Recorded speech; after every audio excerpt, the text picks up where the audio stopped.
Module 4 4 নম্বর school page number 245 history. জমিদার সভা এবং ভারত সভার মধ্যে দুটি পার্থক্য লেখো।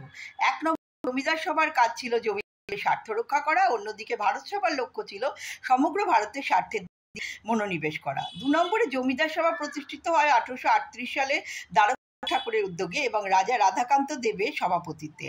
অন্যদিকে ভারত সভা 1876 খ্রিস্টাব্দে প্রতিষ্ঠা করেন রাষ্ট্রগুরু সুরেন্দ্রনাথ বন্দ্যোপাধ্যায়, আনন্দমোহন বসু এবং শিবনাথের সহযোগিতায়। জাতীয় শিক্ষা পরিষদ প্রতিষ্ঠিত হওয়ার কারণ কি ছিল? ভারতের জাতীয় শিক্ষা পরিষদ প্রতিষ্ঠিত হওয়ার কারণ হলো নিম্নরূপ। ভারতীয় শিক্ষার্থীদের জন্য বিজ্ঞান ও প্রযুক্তি শিক্ষার সুযোগ তৈরি করা, আর 2 নম্বরে স্বদেশী শিল্প প্রসারের জন্য প্রয়োজনীয় মানব সম্পদ তৈরি করা। তারপরে হচ্ছে বাংলা মুদ্রণ চার্লস উইলকিন্স আলোচনা করো। চার্লস উইলকিন্স হচ্ছেন 1770 সালে হুগলি চূড়ায় একটি ছাপাখানায় প্রতিষ্ঠা করেন। এই ছাপাখানায় তিনি সর্বপ্রথম বাংলা অক্ষরে টাইপ নকশা তৈরি করেন এবং বাংলা ভাষায় বই প্রকাশ করেন। এই কারণে তাকে বাংলার মুদ্রণ শিল্পের জনক বলা হয়। মিরাট ষড়যন্ত্র মামলা কি? খুব ইম্পর্টেন্ট কোয়েশ্চেন, বারবার আসে।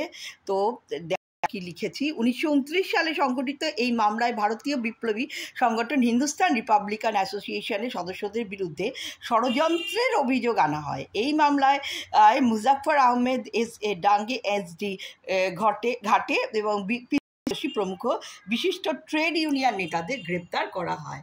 অ্যান্ড দ্য লাস্ট কোয়েশ্চেন, দুজন ওয়ার্কার্স অ্যান্ড প্রেজেন্ট পার্টির বাঙালি নেতাদের নাম মুজাফফর আহমেদ আর হেমন্ত কুমার সরকার।